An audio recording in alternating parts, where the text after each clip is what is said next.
সকালে আজকে ঘুম থেকে উঠতে একটু দেরি হয়ে গিয়েছিল, তাই উঠেই মিনি ব্লগটা তোমাদের সঙ্গে শেয়ার করে দিলাম।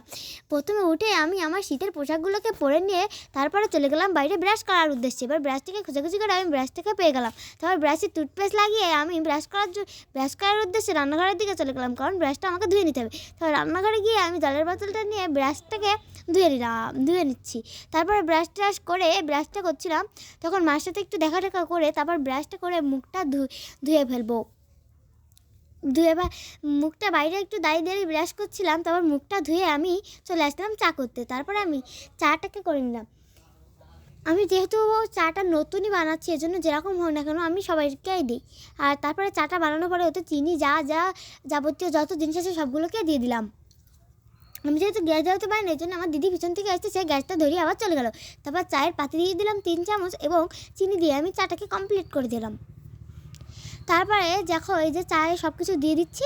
এবার দেখো চা পাতি তারপরে হচ্ছে চিনি সব মগে কিন্তু আমি ঢেলে দিচ্ছি। আর আমি যেহেতু কফি মগে খাই, আমি কফি খেতে পছন্দ করি, কিন্তু বাড়িতে কফি নেই, এজন্য আমি আর কফি খাওয়া হচ্ছে না। আর মা আর দিদি ওরা কিন্তু হচ্ছে বিস্কিট খায়, এজন্য দেখো ওদের জন্য আমি বিস্কুট নিয়ে আসলাম একটু করতে করে। এজন্য ওরা এখন বিস্কুট খাবে বলে মা আমাকে রান্নাঘর থেকে বলছিল, তাই বিস্কুটটাকে এবার চাটাকে আমি সেঁকে নেব। ওই দেখো গ্যাসটা বন্ধ করতে পারছি না বলে ভয় করছিল, তাই দিদিকে বলছিলাম। এবার ও আমাকে গ্যাসটা বন্ধ করে দিল। তারপরে আমি চাটা একটু ছেঁকে নিয়ে সব গ্লাসে দিয়ে দিচ্ছি। এই দেখো সব গ্লাসে কিন্তু আমি দিয়ে দিলাম। এবার আমি চাটাকে ঘুটে নিচ্ছি। ঘুটার পরে দেখো চাটার ফাইনাল লুক, কত সুন্দর লাগছে। এবার আমি 2 পিস বিস্কুট নিয়ে নিচ্ছি কৌটা থেকে। এই দেখো বিস্কুটটা নিয়ে নিচ্ছি, আমরা যেহেতু ডাইজেস্টিক বিস্কুট খাই, এই জন্য বিস্কুটটাকে নিয়ে আমি ওই মাথার 4 কাপটা নিয়ে আমি মার কাছে চলে। টাটা বাই বাই, আজকের মিনি ব্লগ এই পর্যন্ত।